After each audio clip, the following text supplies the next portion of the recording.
Donc l'intitulé de la conférence «Le capitalisme est-il mortel?» Donc je vais essayer de répondre précisément à cette question. Je vais vous donner tout de suite la réponse, elle me vient à l'esprit immédiatement, j'y avais pas pensé avant. C'est déjà fait. En fait, il est déjà en partie mort et on va voir pourquoi. On va voir pourquoi là au cours donc, de cette conférence. J'ai bien dit en partie, hein. Donc voilà, l'idée c'est qu'en fait, enfin sur quoi je travaille, c'est le fait que d'ores et déjà aujourd'hui, en fait, on ne vit pas dans les économies capitalistes libérales. Voilà. C'est-à-dire que l'alternative, elle est déjà là et on n'en a pas forcément conscience. Cette alternative, c'est ce que j'appelle l'État social.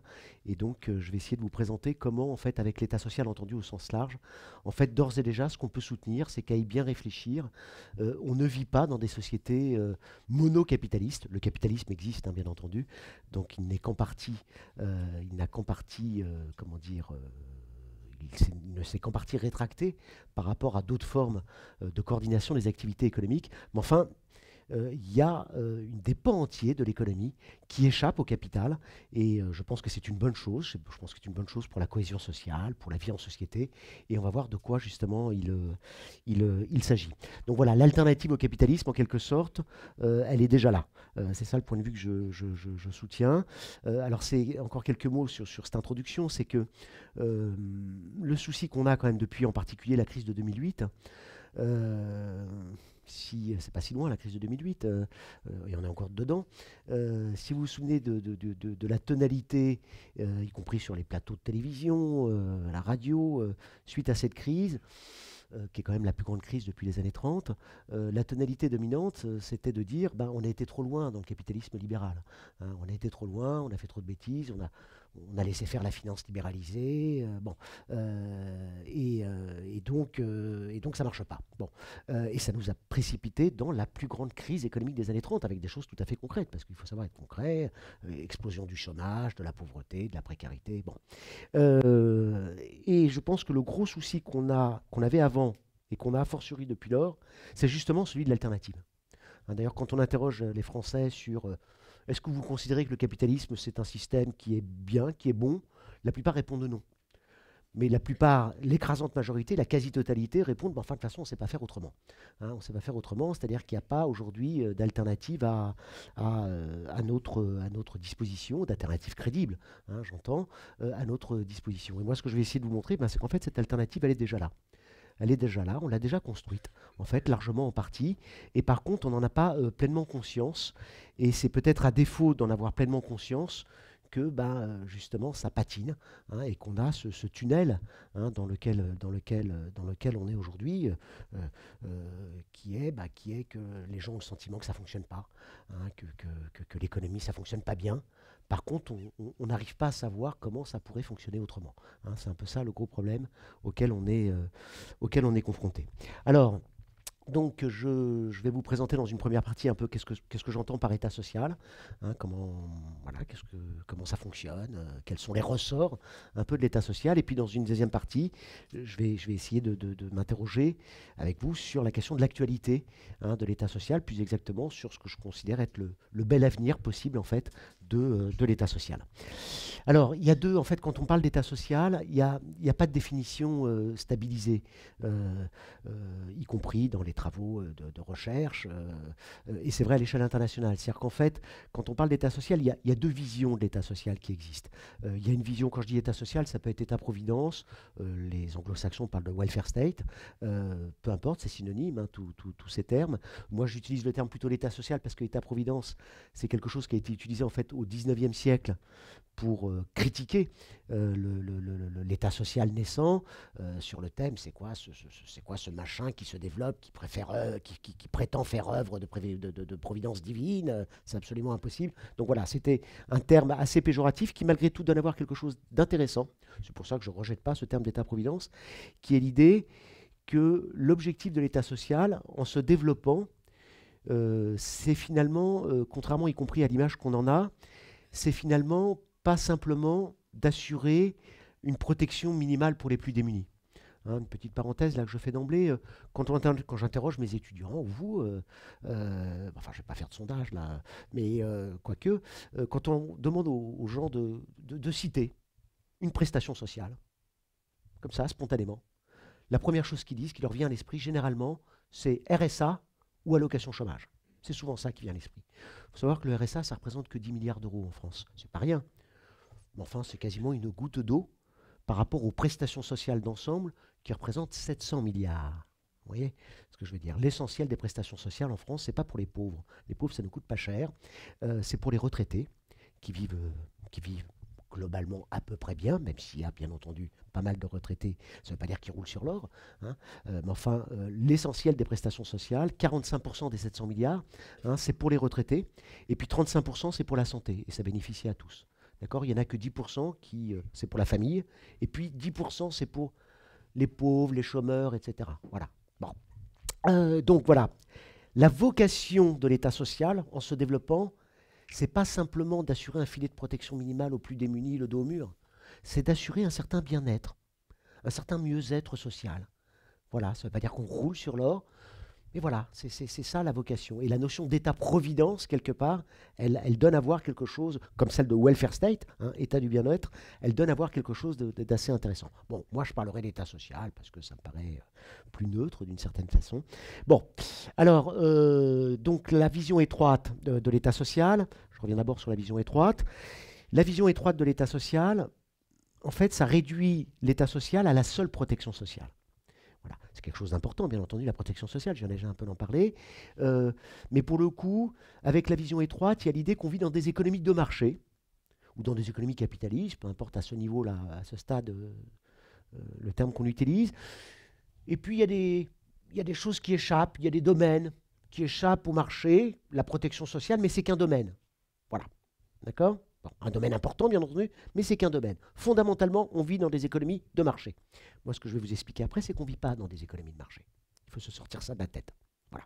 Alors, la vision large, justement, c'est l'idée que l'État social, ce n'est pas que la protection sociale, c'est 4 piliers. La protection sociale, j'en ai parlé, donc quelques mots sur la protection sociale, 700 milliards au total. Hein. Le budget de la protection sociale en France, c'est 700 milliards. Alors attention, dans ces 700 milliards, ce n'est pas que la Sécu.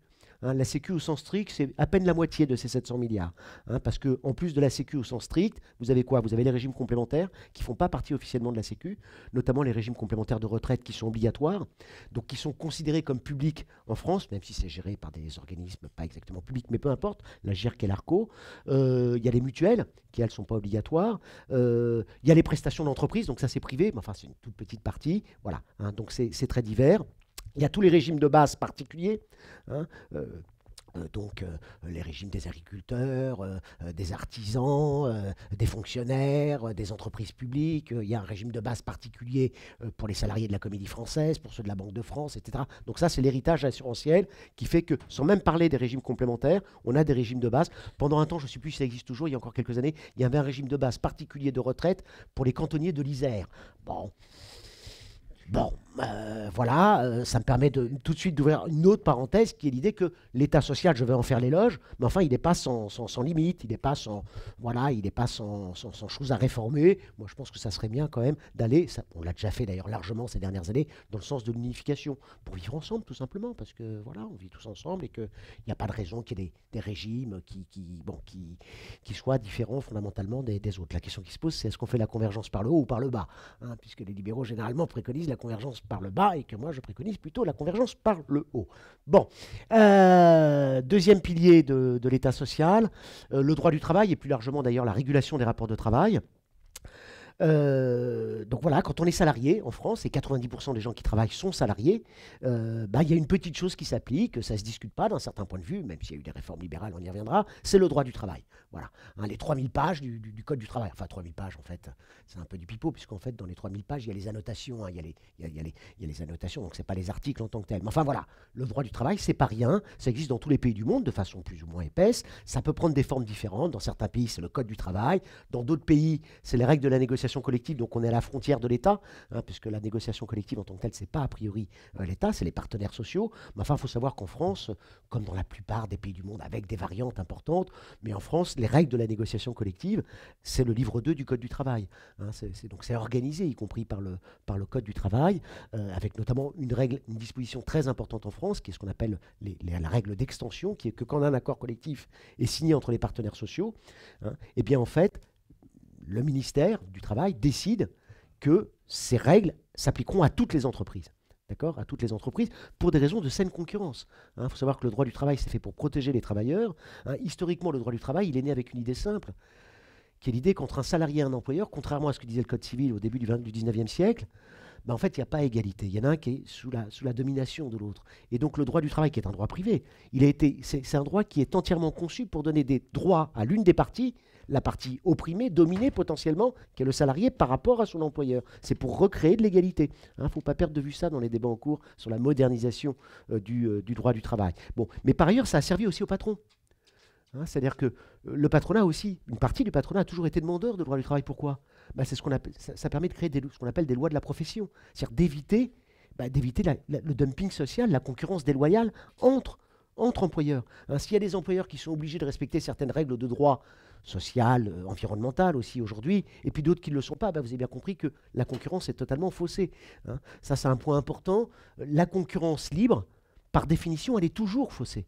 Pour que la concurrence ne soit pas faussée, il faut qu'elle soit organisée, et donc notamment par des règles de droit du droit du travail. Troisième volet, troisième pilier de l'État social, les services publics. Les services publics, donc vous avez bien compris, les deux premiers volets, c'est ce qu'on appelle, les juristes appellent le droit social en fait. Droit social, c'est à la fois le droit de la protection sociale et le droit du travail. Troisième volet, donc les services publics, alors qui recouvrent pour une toute petite part la protection sociale. Il y a l'hôpital public qui relève aussi de la protection sociale. Mais enfin, les services publics, ce ne sont pas simplement les hôpitaux. Alors, les services publics, quelques mots sur les services publics.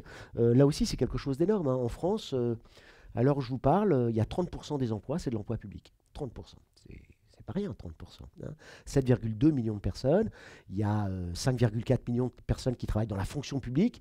Tous n'ont pas le statut de fonctionnaire en tant que tel, mais enfin la plupart l'ont. On compte aussi dedans les contractuels, etc. Mais enfin, dans le champ de la fonction publique, donc 5,4 millions de personnes. Et puis 1,8 million de personnes qui travaillent dans le secteur public sans être fonctionnaires. Donc ce sont notamment les salariés des entreprises publiques, EDF, La Poste, la SNCF, la RATP, les salariés de la sécurité sociale, ce ne sont pas des fonctionnaires non plus. Bon, 1,8 million de personnes. Donc 30% des emplois. Alors un autre mot très important sur les services publics, c'est peut-être même parmi les choses les plus importantes que je vais vous dire. L'image qu'on a souvent des fonctionnaires, qui a été véhiculée à la fois par les libéraux et puis paradoxalement aussi par des pensées plus critiques, notamment le marxisme, c'est l'idée qu'un fonctionnaire c'est improductif. Et cette vision-là est toujours massivement inscrite dans les têtes. Moi, quand je vais prendre mon petit café le matin au comptoir, il y a fréquemment quelqu'un, quand vous êtes fonctionnaire, il y a toujours quelqu'un d'autre au comptoir qui vous dit « Vous faites quoi dans la vie? Vous êtes fonctionnaire? Heureusement que je suis là pour financer vos activités. » Bon, dans mon quartier, ils ont tous la marque parce que je leur dis « Mais vous ne me parlez pas comme ça. » Mais comment ça? Pourquoi? Parce que je leur dis, quand vous rentrez dans le café ou quand vous rentrez dans une boulangerie, vous commencez pas à dire à la boulangère heureusement que je suis là pour financer ta boulangerie. Vous rentrez dans la boulangerie, vous commandez votre petit croissant et vous payez votre croissant et vous jugez que c'est normal. Bon. Eh bien, il faut savoir que dans tous les pays du monde, on considère que les fonctionnaires sont productifs. Il faut savoir que c'est l'ONU, une commission de l'ONU, qui établit les règles de comptabilité nationale qui s'appliquent pour tous les pays du monde. D'accord? Donc il y a eu ce qu'on appelle les systèmes de comptabilité nationale établis par l'ONU. Le premier a été établi en 1953. Et puis en 1968, ça n'a rien à voir avec les événements de mai, puisque, bon bref, passons.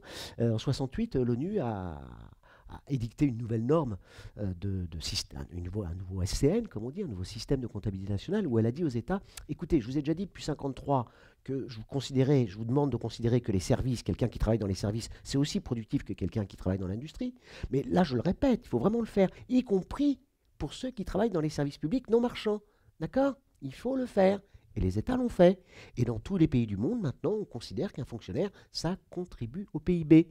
D'accord? C'est pour ça d'ailleurs que le PIB, c'est un très précieux indicateur, contrairement à ce que peuvent dire certains.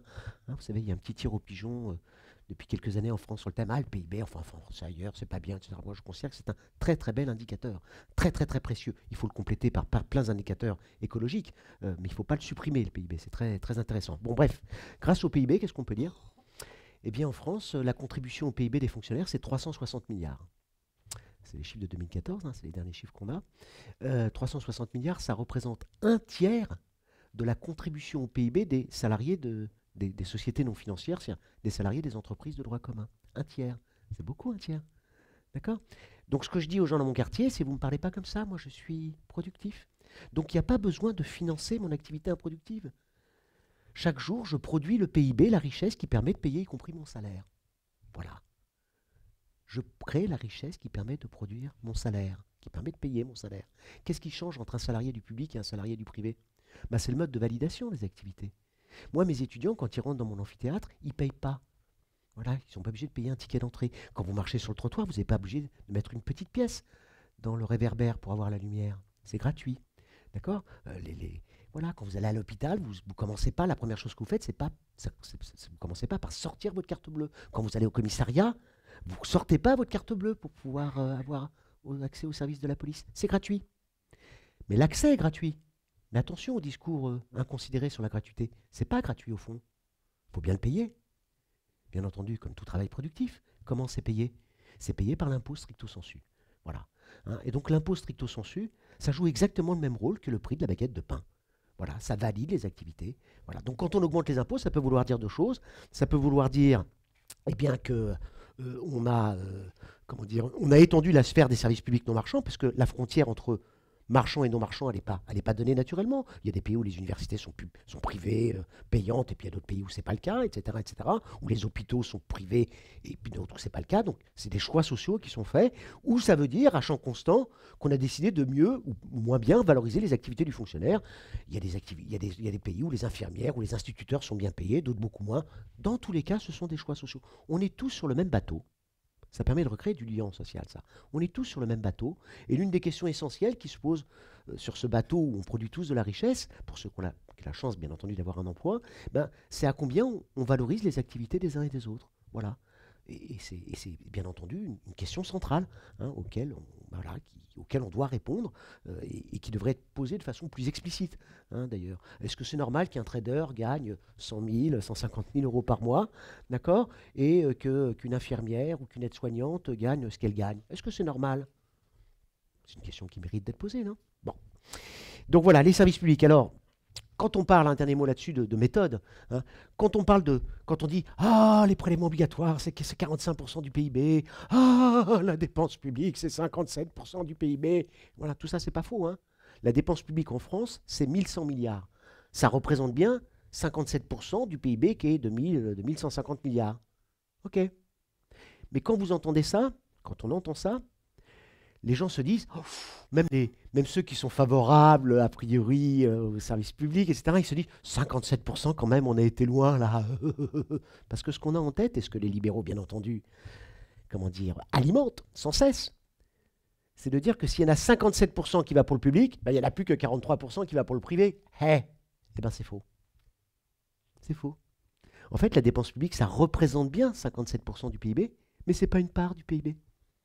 C'est pas une part. C'est-à-dire qu'on met en rapport la dépense publique, 1100 milliards, avec un indicateur qui a du sens pour faire des comparaisons internationales, pour faire des évolutions dans le temps, ça a du sens. Je ne vous dis pas que le chiffre est faux. Mais il ne faut pas lui donner une mauvaise interprétation. Ça ne signifie pas qu'il reste que 43% pour le privé. En fait, quand on calcule la dépense privée comme on calcule la dépense publique, la dépense privée elle est équivalente à 200% du PIB. Ça laisse de la marge. Donc la dépense publique peut parfaitement passer à 60, 65, 70% sans que le privé soit écrasé. Au contraire.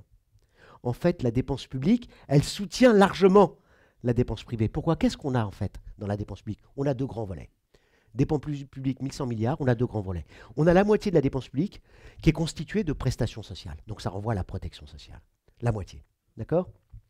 Et ça ne fait pas vivre des fonctionnaires. Il y a une petite partie qui fait vivre les hôpitaux publics. Mais enfin, pour l'essentiel, je vous ai dit, c'est les retraites. Le remboursement des médicaments, etc., etc. Les consultations de médecine libérale, les allocations logement, les allocations chômage. Qu'est-ce que font les citoyens avec ça? Ils dépensent auprès du privé. Donc ça soutient, bien entendu, la dépense auprès du privé. La moitié de la dépense publique, c'est les prestations sociales. L'autre moitié, enfin, l'autre grande partie, ça ne fait pas la moitié, c'est le paiement des services publics non marchands. Voilà. C'est le paiement, c'est les 360 milliards dont je vous ai parlé. D'accord? Voilà. Ça, par contre, ça paye le travail productif des fonctionnaires. Mais les fonctionnaires, avec ça, qu'est-ce qu'ils font avec leur salaire? Ils achètent aussi auprès du privé. D'accord? Donc en fait, on sait maintenant que la dépense publique, c'est quelque chose d'indispensable pour le privé. Même le FMI l'a reconnu. C'est quand même, il faut quand même qu'on soit tombé bien bas en France pour que depuis quelques années, des économistes hétérodoxes comme moi, on puisse prendre appui sur les déclarations de Christine Lagarde pour dire c'est Christine Lagarde qui a raison contre François Hollande. C'est quand même un comble, d'accord? Ben oui, puisque le FMI a reconnu, il l'a pas toujours fait, hein, mais le FMI a reconnu en 2012 que finalement ce qu'on appelle les multiplicateurs budgétaires, hein, c'est un jargon un peu technique, mais enfin qui est tout simple, les multiplicateurs budgétaires, ils sont en fait très élevés. Hein. C'est-à-dire que multiplicateur budgétaire, ça renvoie à l'idée que oui, la dépense publique, en fait, elle a un effet d'entraînement sur le privé, pour les raisons que je vous ai indiquées. Bon, et donc voilà, Christine Lay, le FMI a reconnu en 2012 que finalement les multiplicateurs budgétaires étaient très très élevés. Et donc, regardez, si vous prenez un multiplicateur égal à 1,5, si vous baissez la dépense publique de 10 milliards, c'est ce que propose le gouvernement actuel, comme le précédent d'ailleurs. Hein. Il faut baisser la dépense publique, 57%. Ok. Si vous baissez la dépense publique de 10 milliards, de 20 milliards, 20 milliards, c'est 1% du PIB. D'accord? Bon, 1,5, ça veut dire que le PIB, en fait, il baisse de 30 milliards. Et oui, il y a un effet multiplicateur de 1,5. Ça baisse de 30 milliards. Donc les recettes publiques, c'est à peu près 45, on va dire 50, elles baissent de 15 milliards. Donc en fait, votre déficit, il ne s'est pas réduit de 20 milliards, il s'est réduit que de 5 milliards. Mais attention, les déficits, on les rapporte au PIB. C'est comme ça qu'on les calcule. On dit qu'il faut que le déficit public ne soit pas supérieur à 3%. Les États-Unis, ils ont été jusqu'à 12%, hein, ils ne sont pas bêtes. D'accord? Et donc, si vous faites, si le PIB, vous avez bien compris, on n'a pas besoin de faire des études supérieures de mathématiques pour comprendre que dans un ratio, si le dénominateur, ce qui est en dessous, eh bien, a tendance à baisser, le ratio global, il a tendance à augmenter, bien entendu. Et voilà. D'accord? C'est pour ça que, regardez les pays qui ont été, on va revenir éventuellement après, mais regardez, il y a des pays qui ont fait des cures d'austérité absolument brutales. Il faut réduire la dépense publique, la dette publique est trop élevée. Donc, qu'est-ce qu'ils ont fait? La Grèce, le Portugal, l'Espagne, l'Italie. Ils ont vraiment fait de l'austérité budgétaire. Nous, c'est de l'austérité budgétaire light qu'on a fait par rapport à eux. Hein. D'accord? Eux, ils ont baissé les retraites de 20, 30%, les salaires des fonctionnaires de 10, 20%. Ils ont supprimé 10, 20% des emplois de fonctionnaires, etc., etc. Résultat des courses, le PIB s'est effondré, moins 25% en Grèce. Et donc, les déficits publics se sont quasiment pas réduits. La dette publique a explosé, puisqu'elle est calculée en fonction du PIB. D'accord? La dette publique en pourcentage du PIB a augmenté, et la dépense publique elle-même, elle n'a pas baissé finalement, puisqu'elle est calculée en fonction du PIB. Quatrième volet, les politiques économiques. Les politiques économiques, c'est-à-dire toutes les politiques économiques de partage de revenus, les politiques budgétaires, monétaires, industrielles, commerciales, de soutien à l'activité et à l'emploi, tout ce qu'on appelle les politiques keynésiennes. Voilà. Bon, quand on met bout à bout ces 4 volets, on s'aperçoit qu'on a affaire à quelque chose d'énorme. Voilà. Quelque chose d'énorme. Et donc, une véritable révolution, en fait. Hein. Une véritable révolution. Ça veut dire quoi? Ça signifie qu'en fait, donc, à y bien réfléchir, nous ne vivons pas dans des économies de marché. D'accord? Là, je n'ai pas le temps de vous faire, de revenir sur de préciser ce que j'ai dit précédemment, mais la dépense publique, en fait, il faut savoir qu'en France, la dépense publique, tout ça, c'est accessible. Vous faites Rameau sur un moteur de recherche, puis vous avez mes articles en ligne gratuitement. Donc voilà, notamment, voilà, j'ai publié avec des collègues, parfois tout seul, avec des données très précises, le fait que la dépense publique, en fait, en France, ça soutient la moitié des débouchés. C'est colossal. De façon directe ou indirecte, grâce à la dépense publique, ça soutient la moitié de la demande globale. D'accord? C'est-à-dire des débouchés pour l'économie. Donc c'est quelque chose de colossal. Et donc en fait, nous ne vivons pas en fait dans des économies de marché. Voilà. Nous vivons dans des économies avec du marché, bien sûr, avec du capital, ce qui n'est pas exactement la même chose. Hein. Souvent les entreprises, une entreprise capitaliste, et c'est de bonne guerre d'ailleurs de son point de vue, elle n'aime pas trop le marché, elle préfère le monopole. Vous avez bien compris, quand vous êtes chef d'entreprise, vous ne commencez pas à sabrer le champagne à chaque fois qu'il y a un concurrent qui s'installe en face de chez vous. Bon, donc on vit dans des marchés, dans des économies avec du marché, avec du capital, mais aussi avec de l'intervention publique. Voilà, qui peut prendre des formes extrêmement variées selon les pays, selon l'histoire. Alors on pourrait rajouter plus précisément, on vit dans des économies avec du marché et de l'intervention publique, et plus précisément donc avec du marché, de l'intervention publique et de l'économie sociale aussi. Hein, c'est-à-dire quelque chose qui n'est ni capitaliste, ni public, c'est tout ce qui est le secteur des associations, des mutuelles, des coopératives, ce qu'on appelle le tiers secteur, hein, qui représente quand même 10% des emplois, donc c'est pas rien. Bon, même si en fait, ce tiers secteur, à hauteur de 50%, il vit sous subvention publique. Hein, donc heureusement quand même que l'État social est là pour soutenir tout ça, hein, les maisons de retraite, tout ça, ça vit qui sont gérées souvent par des associations, ça vit sur fond public. Alors, on peut dire les choses autrement, hein. On peut dire les choses autrement. Est-ce que nous vivons dans des économies capitalistes? Oui. On peut dire oui. Oui, c'est dans le sens où, alors je vous parle, il y a un peu plus de 50% des gens qui travaillent, qui sont salariés d'entreprises capitalistes, qu'elles soient petites ou très grandes, peu importe. Hein, qu'elle a un salarié ou 10 000 salariés, peu importe. Mais enfin, ce qu'il faut tout de suite rajouter, c'est que nous ne vivons pas dans des sociétés dans des économies ou des sociétés monocapitalistes. Il y a 50%, il y a près de la moitié des gens qui travaillent, qui produisent de la richesse, qui contribuent au PIB, qui ne sont pas salariés d'entreprises capitalistes. 30% d'emplois publics, je vous l'ai dit, 10% d'emplois dans le tiers secteur, d'accord. Bon, même si en fait il y a du recouvrement entre les deux, enfin passons sur ces détails, et puis 10% de travailleurs indépendants, d'accord, qui ne sont ni capitalistes ni salariés. Bon, donc c'est quand même pas rien. L'État social existe dans tous les pays du monde. Il faut que je fasse attention au timing. L'État social existe dans tous les pays du monde, donc très très rapidement, ça existe y compris dans ce qu'on appelle les pays libéraux. En fait, les sociétés ne peuvent pas tenir sans intervention publique. Dans les pays libéraux, aux États-Unis, la santé, elle est privée. Enfin, la moitié de la santé est privée. Il y a quand même la moitié qui est publique. Hein. Medicare pour les plus de 65 ans, Medicaid pour les pauvres. Mais enfin, la moitié de la santé est privée. C'est l'une des économies qui a été le plus loin dans la privatisation du système de santé. Ça ne marche pas. Ça ne marche pas. Les États-Unis consacrent 18% de leur PIB pour la santé. Nous, on est à 13%. Et il faut savoir que l'espérance de vie aux États-Unis est inférieure de 3 ans à celle de la France. C'est quand même beaucoup, 3 ans. Pourquoi ça ne marche pas? Parce que c'est très coûteux. En fait, aux États-Unis, c'est toujours ce que je dis à mes étudiants, il y a un débouché qui n'existe pas en France, c'est d'être actuaire auprès des compagnies d'assurance privée de santé. Ça consiste à aller dans les entreprises pour dire toc, toc, toc, je suis de la compagnie Intel, je viens vous proposer un plan d'assurance différent de celui que vous avez. Donc, vous passez une semaine, 15 jours dans l'entreprise pour faire vos calculs. Il y a des milliers de personnes qui font ça. En France, vous n'avez pas des dizaines de milliers d'agents de la Sécu qui vont dans les entreprises pour dire toc, toc, toc, on vient discuter des barèmes. Non, c'est le même barème pour tous. Et c'est moins cher. D'accord. C'est pour ça que le système privé de santé américain est très coûteux. Par ailleurs, inefficace, puisque je vous dis, 3 ans d'espérance de vie en moins, quand même, c'est pas rien. Bon, par contre, pour la retraite, alors, excusez-moi, je vais trop vite. La santé privée aux États-Unis largement. Le système le plus socialiste en matière de santé, c'est pas la France, hein, c'est pas la Suède, c'est pas le Danemark, c'est le Royaume-Uni, un pays dit libéral. Ben oui, au Royaume-Uni, ils ont le NHS. Le NHS, le National Health Service, auquel les Britanniques sont très très très attachés. C'était l'une des 5 séquences de la cérémonie d'ouverture des Jeux Olympiques de Londres. Hein. Ils y sont très attachés, ça fait partie de l'identité des Britanniques. Eh bien, le NHS, ça signifie que l'équivalent de notre médecine libérale, quand vous allez voir un médecin, un généraliste ou un spécialiste, c'est privé en France, d'accord. Eh bien, au Royaume-Uni, c'est public, d'accord. Voilà, c'est public et donc ça fait partie de l'emploi public. Donc c'est le système le plus socialiste au monde et ça marche plutôt bien. Hein. Il y a des moments où ça marche mal parce que Thatcher avait réduit les effectifs, mais Tony Blair, qui est pourtant un social-libéral, a été obligé de refaire ce que Margaret Thatcher avait fait. Résultat des courses, il est obligé d'embaucher des centaines de milliers de personnes dans l'éducation et la santé. D'accord. C'est celui qui a créé le plus d'emplois publics, Tony Blair, à la fin des années, au début des années, fin des années 90. Voilà, parce qu'il le fallait. Bon. On est à front renversé en matière de retraite. En matière de retraite, le Royaume-Uni est plutôt très libéral. Hein, c'est une retraite minimale. Donc, pour vivre dignement, on est obligé d'avoir un fonds de pension par capitalisation. Aux États-Unis, tous les Américains bénéficient de la retraite publique. D'ailleurs, si vous demandez à un Américain si la sécurité sociale existe chez eux, bah, ils vous répondent oui, puisque tous les Américains ont leur carte de Social Security.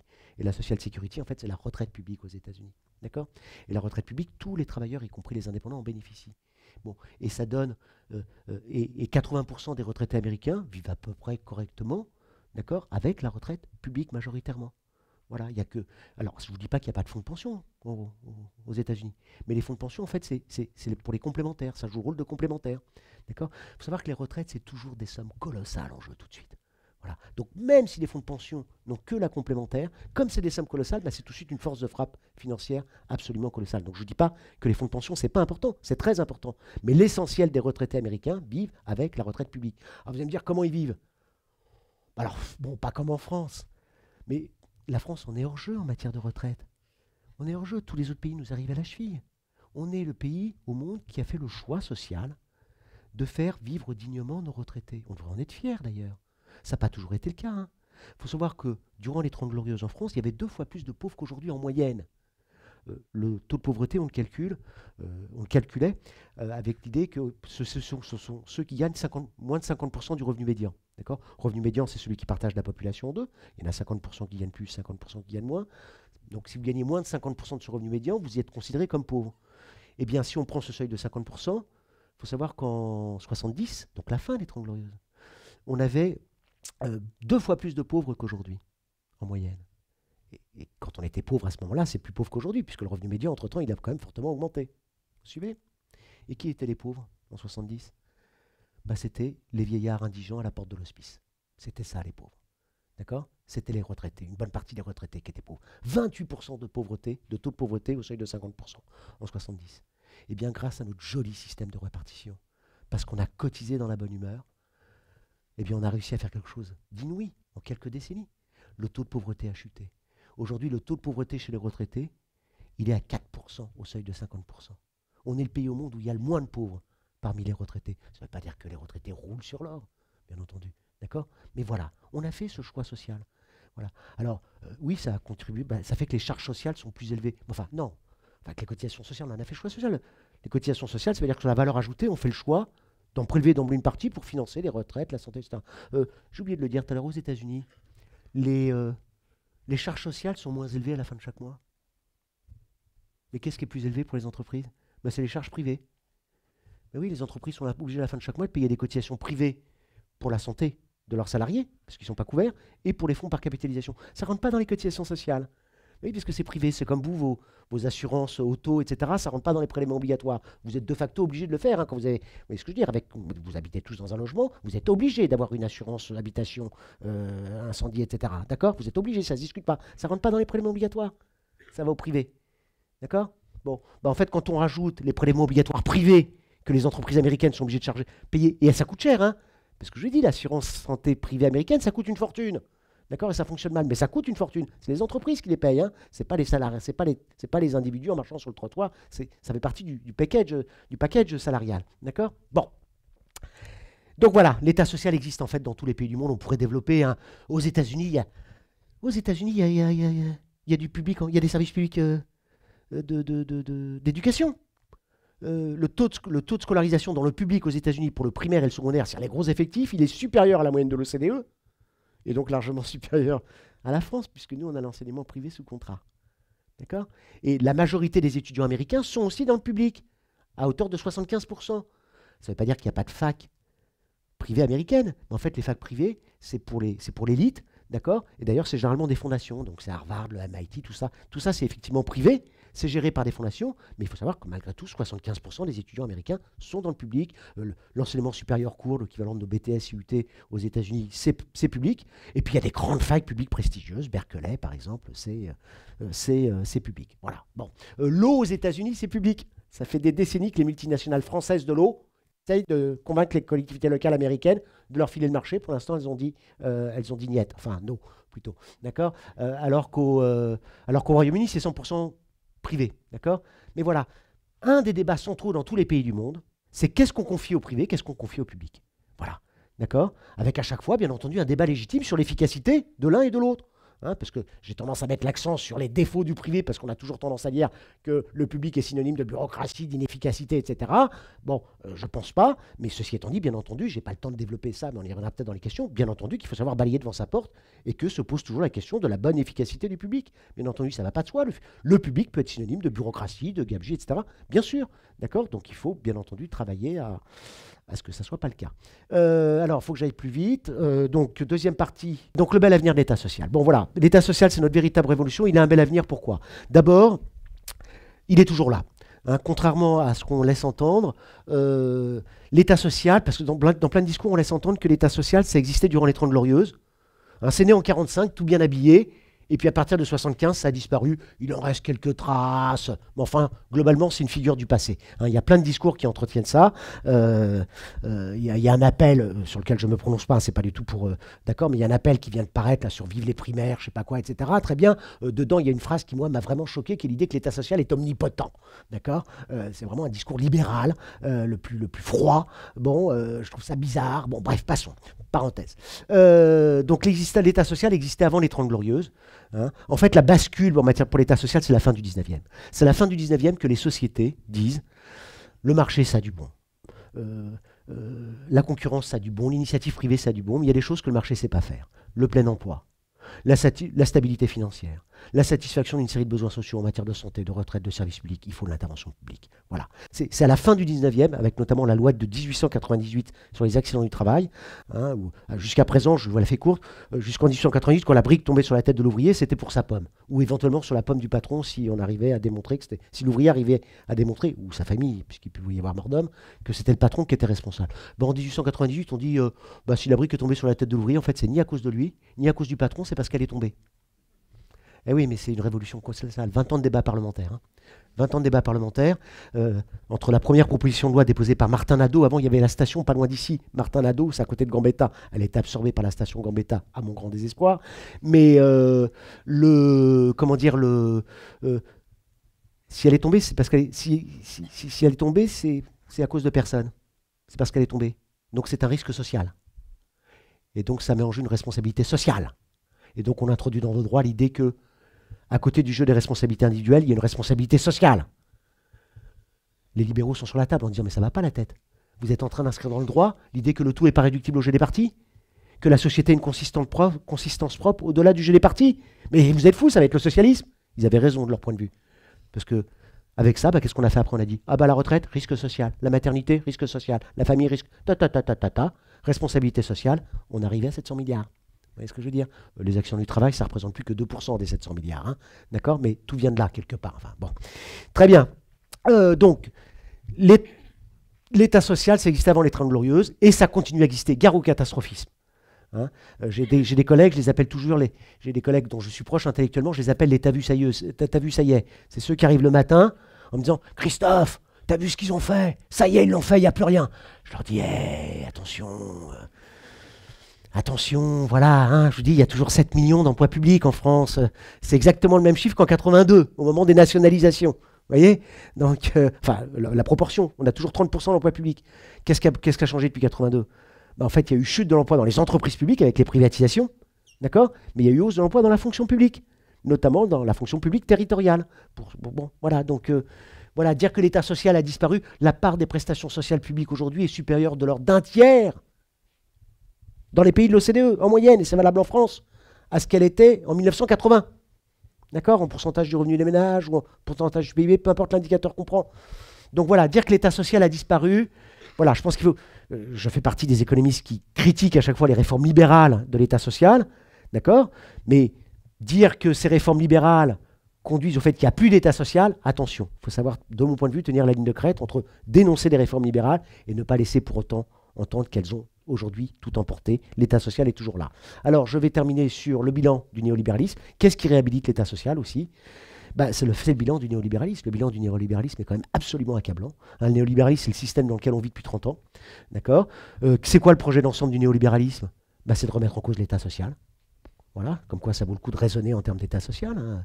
L'État social a 4 piliers, que je vous ai cité tout à l'heure. Le projet du néolibéralisme, c'est de remettre en cause ces 4 piliers. C'est de privatiser la protection sociale, les services publics, de flexibiliser le droit du travail, et puis de réorienter les politiques économiques dans un sens libéral. Bon, ça a été appliqué. C'est ça le projet néolibéral. Le bilan est catastrophique. Le bilan est catastrophique parce qu'en fait, là où le néolibéralisme a été le plus loin, c'est sur certains volets de la politique économique. D'accord? Il a essayé de privatiser la protection sociale, les services publics. Il a réussi en partie, mais pas complètement. Je vous ai dit, l'État social est toujours là. Mais là où il a vraiment changé la donne, c'est sur le volet politique économique. Sur certains dispositifs de la politique économique. Finances libéralisées, qui met en jeu la politique industrielle, la politique réglementaire. Finances libéralisées, libre-échange, austérité salariale, contre-révolution fiscale, le fait que les riches payent moins d'impôts. Voilà le noyau dur du néolibéralisme, qui s'est appliqué depuis, qu'on retrouve dans tous les pays, là pour le coup industrialisés, depuis le début des années 80. Ça a été appliqué, ça nous a conduit à la catastrophe. D'accord? La catastrophe de 2008, parce que, je vous la fais courte, enfin tout ça conduit à un régime de compression des salaires à la fois directs et indirects, ceux qui sont versés sous forme de prestations sociales, d'accord? Puisque les prestations sociales, c'est du salaire. Bon. Or, on vit dans les sociétés salariales, 90% des gens qui travaillent en France sont salariés, c'est la même chose aux États-Unis. Hein. Si vous comprimez les revenus de ces gens-là, bien entendu, qu'est-ce que ça fait? Ça fait un problème de demande. Et donc, il y a un choc négatif de demande. Comment le néolibéralisme a résolu ça pendant des décennies, depuis le début des années 80 en fait? Par la dette privée. Il a dit aux ménages, bah, on vous augmente plus les salaires, mais il faut quand même consommer, faut quand même continuer à consommer parce que les entreprises, elles en ont besoin. Donc endettez-vous. Les ménages se sont endettés, les entreprises aussi se sont endettées. On a fait une montagne de dettes privées. Et résultat des courses, tout ça s'est effondré en 2007-2008. D'accord? Comme quoi, le gros problème de la crise, ce n'est pas les dettes publiques, c'est les dettes privées qui sont beaucoup plus importantes et dont on parle généralement jamais, bien entendu. Bon, donc voilà. Et donc tout ça, bien entendu, ça réhabilite l'État social. Hein, ce qu'il faut faire aujourd'hui pour sortir de la crise, c'est simple. Il faut domestiquer la finance, faire ce qu'on n'a pas fait, malheureusement, à toute petite échelle. Il faut remettre en cause le libre-échange, le dumping social, fiscal, parce que ça conduit les pays à la catastrophe. Il faut remettre en cause l'austérité salariale. Vous allez voir, dans quelques jours, il y a peut-être un appel d'économistes qui va faire un peu de bruit qui va paraître. Enfin, je ne peux pas vous en dire plus. Très bien. Et puis, il faut remettre en cause la contre-révolution fiscale. Enfin, les riches doivent payer des impôts. Qu'est-ce que c'est que ce scandale qui fait que maintenant, quand on est très très riche, on paye moins d'impôts quasiment que les classes moyennes? Mais ça ne va pas. C'est pas possible. Enfin, c'est pas acceptable. Et on a tout à fait les moyens techniques de mettre fin à ça. Il manque la volonté politique. Bon, je vais bientôt terminer, parce que sinon je vais me faire gronder. La conclusion, je n'ai pas parlé pour l'instant très peu de l'écologie. Hein, l'écologie, a priori, c'est la nouvelle frontière du XXIe siècle, c'est notre nouvelle frontière. Moi, je fais partie de ceux qui considèrent qu'il faut cesser de présenter l'écologie simplement sous un angle, comment dire, de la terreur, hein, d'un discours catastrophiste, où on insécurise un peu plus les gens. Au moment de la COP21, j'ai vu mon journal du soir préféré, Le Monde, qui avait fait une grande page. Généralement, ils font jamais ça, mais là, c'est un titre sur toute la page qui était « Peut-on encore sauver la planète ?» Non, mais la planète, elle ne va pas arrêter de tourner. Hein. La question qui se pose, qui est déjà suffisamment grave, c'est le réchauffement climatique. C'est tout, mais la planète n'est pas en jeu, d'accord, en tant que telle. Donc il n'y a pas besoin d'en rajouter dans la terreur. Je pense que l'insécurité, c'est jamais bon pour l'intelligence, d'accord. La terreur, c'est jamais bon pour l'intelligence. Donc on a une nouvelle frontière écologique. Il y a un très grand enjeu qui est la question écologique, notamment les émissions de gaz à effet de serre, même s'il n'y a pas que ça. Mais pour répondre sérieusement, notamment à cette question écologique et les émissions de gaz à effet de serre, mais il y a besoin d'intervention publique. On sait ce qu'il faut faire. Et le scandale, justement, c'est qu'on ne le fait pas, ou pas assez. Il faut faire de la rénovation thermique des bâtiments, d'accord. Il faut développer les transports collectifs, développer les énergies non carbonaires, enfin en particulier les énergies renouvelables. Voilà, on sait, tout ça, ça suppose des investissements publics massifs. Voilà, ça ne sera pas fait, simplement, les ménages tout seuls n'ont pas les moyens de faire ça. Hein, puisque quand je dis rénovation thermique des bâtiments, c'est vraiment le gros poste qu'il faut faire. Ben, il faut isoler tous les immeubles. Vous avez bien compris que c'est un coût colossal. Donc, et ça tombe bien, le bâtiment va très très mal en France. Donc il y a vraiment, et c'est non délocalisable. Donc c'est vraiment merveilleux, là, on a vraiment... Bon, donc je termine là-dessus. Il y a besoin d'intervention publique, il y a besoin aussi d'initiatives privées. D'accord. Bon, il y a besoin d'initiatives privées et d'intervention publique. Voilà, et je pense que c'est ça, hein, qui va... Alors le gros problème, je termine vraiment sur un point, le paradoxe de la situation. Donc l'État social, c'est notre véritable révolution, en fait. Ça existe depuis la fin du 19e. Le paradoxe, c'est qu'on n'a pas vraiment la théorie de cet État social. Voilà. Hein, je termine là-dessus. On n'a pas la théorie de cet État social. C'est-à-dire que pour dire que le marché c'est merveilleux, il y a 3 théories économiques libérales. Il y a la théorie classique, néoclassique, hayékienne, bon bref, je vous passe. Hein, il y a 3 théories différentes qui disent le marché c'est merveilleux. Pour dire l'intervention publique c'est merveilleux, pour dire il faut payer des impôts dans la bonne humeur, il faut cotiser dans la bonne humeur parce que c'est merveilleux, d'accord. Même si après il faut contrôler l'utilisation des ressources, mais on n'a pas de théorie. On a des choses qui existent du côté de la théorie keynésienne, mais on n'a pas proprement parlé de théorie. Et ça explique pourquoi y compris la réponse aux assauts du néolibéralisme contre l'État social depuis les début des années 80 ont reçu des réponses essentiellement défensives. Le dos au mur sur le thème « Ah non, il ne faut pas toucher au service public, etc. » Voilà, d'accord. Bon, il y a eu des réponses essentiellement défensives parce qu'on n'a pas à proprement parler la théorie de l'État social. Pourquoi on n'a pas la théorie de l'État social? Bon, les théories économiques dominantes sont libérales, mais il faut savoir balayer devant sa porte. Hein. Je pense que la principale responsabilité, c'est le marxisme. Attention, que les choses soient claires entre nous. Je suis un économiste marxiste. Sur le cœur de l'analyse de Marx, qui est la question de qu'est-ce que c'est le salariat, c'est le capitalisme, c'est un mode d'exploitation particulier l'homme par l'homme. Il n'y a plus beaucoup d'économistes qui disent ça. Moi, j'en fais partie. Hein. Donc, je suis un économiste marxiste sur le cœur de l'analyse de Marx. Par contre, pour penser l'État social, il faut sortir du marxisme. Parce qu'au cœur de la pensée marxiste, il y a l'idée que l'État, c'est un État bourgeois. En dernier ressort, en dernière analyse, c'est un État bourgeois. Mais non. En fait, l'État social, il n'a pas simplement une dimension antilibérale. Il a une dimension proprement anticapitaliste. Il dit, ben voilà, il y a... Attention, quand je dis anticapitaliste, donc je reviens et je termine vraiment sur le contenu, sur l'intitulé de l'exposé. C'était quoi l'intitulé? C'était « Le capitalisme est-il mortel ?» Bah, moi, je pense qu'il ne faut pas le faire mourir complètement. D'accord? Je pense que l'initiative privée, ça a du bon, cool. Il faut que les sociétés respirent. Le pays qui a supprimé le plus d'emplois de fonctionnaires ces 5 dernières années, c'est pas la Grèce, c'est pas le Royaume-Uni, c'est pas la France, c'est Cuba. Bah oui, parce qu'ils étaient montés à 85% de fonctionnaires. Hein. Et ils se sont dit que finalement, les coiffeurs et les paysans fonctionnaires, ça marchait pas très bien. D'accord? Donc, il faut de l'initiative privée. D'accord? Il faut de l'initiative privée. Le capital au sens bon du terme, c'est-à-dire le capitaine d'industrie, celui qui lance des projets, je pense que ça a du bon. D'accord? Même s'il faut réguler tout ça, bien entendu. Mais je pense que ça a du bon. Donc, moi, je ne suis pas pour tout nationaliser. Pas du tout. Il faut de l'initiative privée. D'accord? Et il faut de l'intervention publique. D'accord? Et c'est vrai que cette intervention publique, bah, il faut la réhabiliter pleinement. Hein, réhabiliter la dépense publique, réhabiliter les impôts, etc. Et je pense que, bah, voilà, quelque part, le socialisme, il est déjà là, hein, si je puis utiliser cette expression. Je vous remercie beaucoup.